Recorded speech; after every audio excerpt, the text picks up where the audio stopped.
सभी देशवासियों को जय भीम, नमो बुद्धाय, जय संविधान।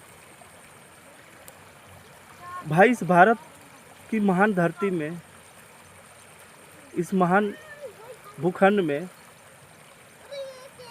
अछूत और दलित और पिछड़ा वर्ग ही तो सब कुछ किया है। ये जो स्वर्ण जाति वाले होते हैं और जो स्वर्ण जाति वाले हैं, जो अपने को स्वर्ण मानते हैं, उन्होंने किया है क्या है। एक अछूत ने पढ़ा लिखा है, एक अछूत ने सतयुग द्वापर में पढ़े लिखे, तो उन्होंने पूरी रामायण लिख डाली। श्री ऋषियों के ऋषि महर्षि वाल्मीकि जी ने, उन्होंने भगवान की पत्नी को, जिसे ये स्वर्ण जाति वाले निकाल दिए थे, उन्होंने शरण दिया। उनके बाल बच्चों पुत्रों को उन्होंने शिक्षा दिया, उनके कर्तव्यों को समझाया, उन्हें मार्गदर्शक दिया।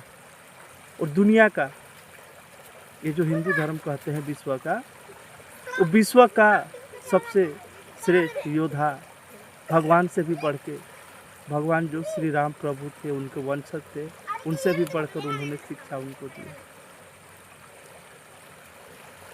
दलित परिवार होकर, एक अछूत परिवार होकर, एक पिछड़ा परिवार होकर, उन्होंने भगवानों को शिक्षा दिया। एक पढ़े, एक ज्ञानी हुए महर्षि को।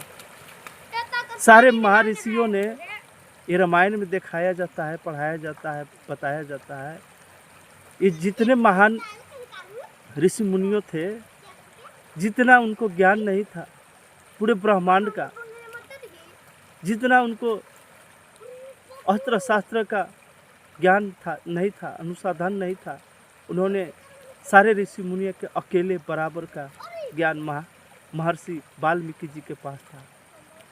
उनका जागता हुआ प्रूफ है। लव और कुछ कहीं दूसरे ऋषि मुनियों के पास शिक्षा के लिए, ज्ञान के लिए, शक्ति के लिए, योग के लिए, तपस्या के लिए नहीं गए।